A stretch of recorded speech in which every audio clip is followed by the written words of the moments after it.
الحمد لله رب العالمين والعافية للمتقين والصلاة والسلام على رسوله محمد وعلى آله وأصحابه أجمعين. أما بعد فأعوذ بالله من الشيطان الرجيم. بسم الله الرحمن الرحيم.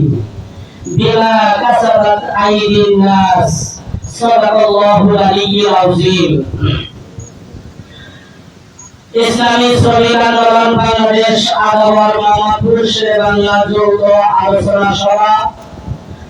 আজকের এই সভার প্রধান অতিথি হিসাবে উপস্থিত থাকবেন ইসলামী আন্দোলন বাংলাদেশ যুগ্ম মহাসচিব মাওলানা গাজী আতাউর রহমান। প্রধান বক্তা হিসাবে উপস্থিত থাকবেন ইসলামী শ্রমিক আন্দোলন কেন্দ্রীয় নির্বাহী সদস্য আলহাজ মোহাম্মদ নাসিম খান। আরো উপস্থিত আছেন ইসলামী শ্রমিক আন্দোলন থানার সম্মানিত সভাপতি মোহাম্মদ রেজাউল করিম। আরো উপস্থিত আছেন ইসলামী আন্দোলন বাংলাদেশ সাবেক আদালত থানার সাবেক সভাপতি হাজী মোহাম্মদ সাজিদুর রহমান সরকার। সর্বস্তরের জনগণ ও বিভিন্ন দায়িত্বশীল ভাই বন্ধুরা, আসসালামু আলাইকুম ওয়া রাহমাতুল্লাহ। ইসলামী শ্রমিক আন্দোলন বাংলাদেশ, আমি আপনাদের সামনে একটি কথা বলেছি এবং আরেকটি কথা হলো আজকের এই সবার মধ্যে আলোচনা করবেন আমাদের নেতাকর্মীরা। আমরা বক্তব্য শুনব এবং ওই অনুযায়ী আমরা আমাদের জীবন পরিচালনা করব, সমাজ পরিচালনা করব। ঠিক আলহামদুলিল্লাহ। আমরা আসলে শিক্ষার জন্য আসছি, আমরা বক্তব্য দেওয়ার জন্য আসি না। তারপর আমি আপনাদেরকে দুটি কথা বলবো। একটি কথা হলো ইসলামী শ্রমিক আন্দোলন, আর দ্বিতীয় নম্বর কথা হলো নেতা কর্মীরা বক্তব্য দিলেন, নেতৃত্ব দিলেন, আমরা শুনবো দুটি কথা। তাই ইসলামী শ্রমিক আন্দোলন, শ্রমিক কাকে বলে? যারা শ্রম দেয় তাদেরকে শ্রমিক বলে, ঠিক না? আলহামদুলিল্লাহ, আমাদের মাঝে ইতিমধ্যে উপস্থিত হয়েছেন আজকের সভার সম্মানিত প্রধান বক্তা আলহাজ নাসিম খান। আমরা আজকে আলোচনা সভার পক্ষ থেকে পুষ্পবিরাম জানাই। নারে তাকবীর! নাসিম ভাইয়ের আগমন, প্রধান বক্তার আগমন, নারে তাকবীর!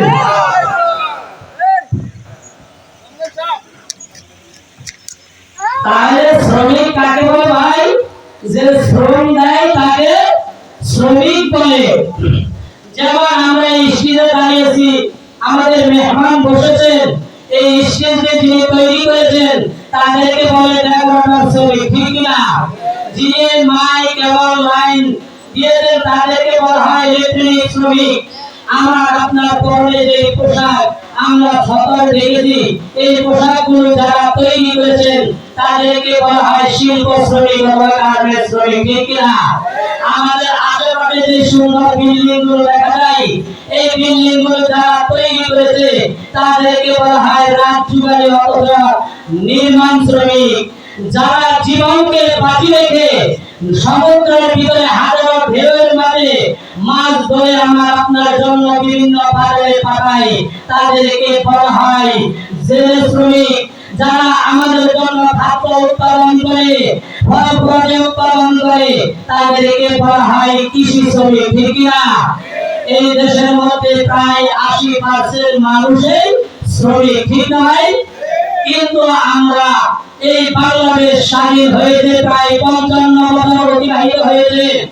এই 55 বছরের মধ্যে যদি ইতিহাস তালাশ করি, এই 55 বছরের মধ্যে বহু দলের পরিবর্তন হয়েছে, বহু দফার পরিবর্তন হয়েছে, বহু নেতার পরিবর্তন হয়েছে, কিন্তু খেটে খাওয়া এই শ্রমজীবী গরিব দুঃখী মেহনতি শ্রমিকের ভাগ্যের পরিবর্তন হয় নাই, ঠিক না? তাই আমরা যদি এই শ্রমিকের ন্যায্য অধিকার ফিরিয়ে নিতে চাই, আমাদের শ্রমিক আন্দোলনকে শক্তিশালী করতে হবে। দেশ স্বাধীন হয়েছে, আমরা স্বাধীন বাংলাদেশ পেয়েছি, আমরা ডিজিটাল বাংলাদেশ পেয়েছি, আমরা স্মার্ট বাংলাদেশ পেয়েছি। মানুষ রবটের সাহায্য গ্রহণ করেছে, মানুষ তাদের দেশে বসবাস করার পরিকল্পনা করেছে।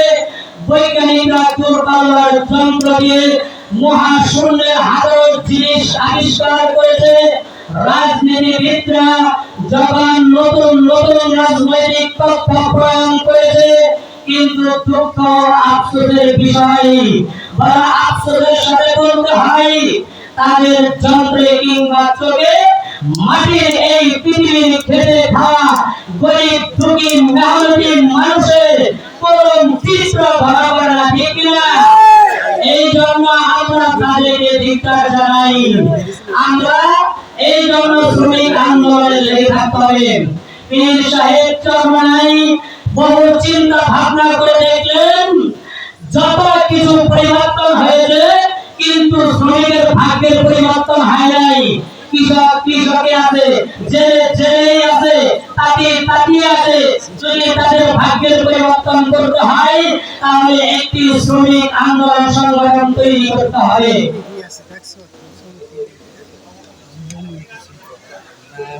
আচ্ছা, এই জন্য আমরা ইসলামী শ্রমিক আন্দোলনকে শক্তিশালী করবো। আমরা অন্যায়ের পক্ষে থাকবো, অন্যায়ের বিপক্ষে কথা বলবো। আমরা মজলুমের পক্ষে থাকবো, জালেমের বিপক্ষে অবস্থান করবো। দুনিয়া থেকে দুর্নীতি দূর করবো, ইসলামী হুকুমত প্রতিষ্ঠিত করবো, ঠিক কিনা? এই বলে আমার সংক্ষিপ্ত আলোচনা এখানে শেষ করছি। আমার তৌফিক ইল্লা বিল্লাহ।